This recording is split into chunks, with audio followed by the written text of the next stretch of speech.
آپ میڈیا حضرات کو، الیکٹرانک میڈیا کو، پرنٹ میڈیا کو یہاں پر دعوت دی گئی، انوائٹ کیا گیا۔ اس کا مقصد یہ تھا کہ اسی مہینے میں 23 24 نومبر کو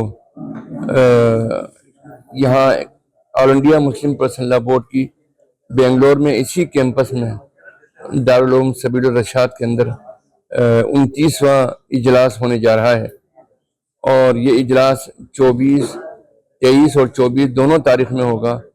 23 کی صبح سے یہ میٹنگ شروع ہوگی اور 24 کی دوپہر تک چلے گی۔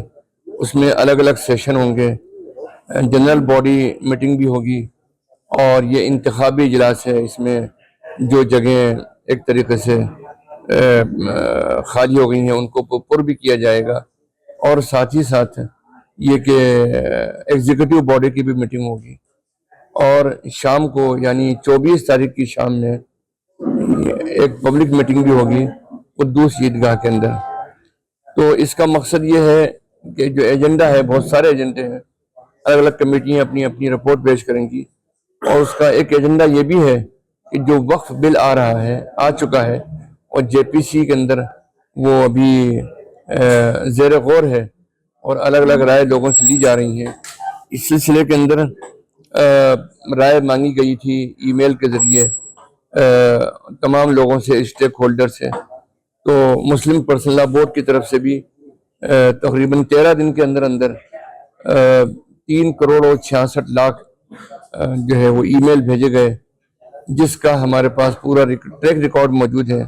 آنے والے وقت میں اگر گورنمنٹ چاہے گی کہ ہم نے کس ای میل سے کیا بھیجا ہے، وہ گورنمنٹ کو ہم پیش کر سکتے ہیں۔ اگر سپریم کورٹ نے بھی ہم سے مانگا تو ہم اس کو بھی پیش کر سکتے ہیں۔ لیکن مسلمانوں کو یہ احساس ہی نہیں بلکہ یقین ہے کہ یہ جو ترمیم کا بل لایا گیا ہے، یہ امینڈمنٹ بل لایا گیا ہے، یہ بل مسلمانوں کے وقف کو کمزور کرنے کے لیے اور اس کو بے اثر اور ان ایفیکٹو کرنے کے لیے لایا گیا ہے۔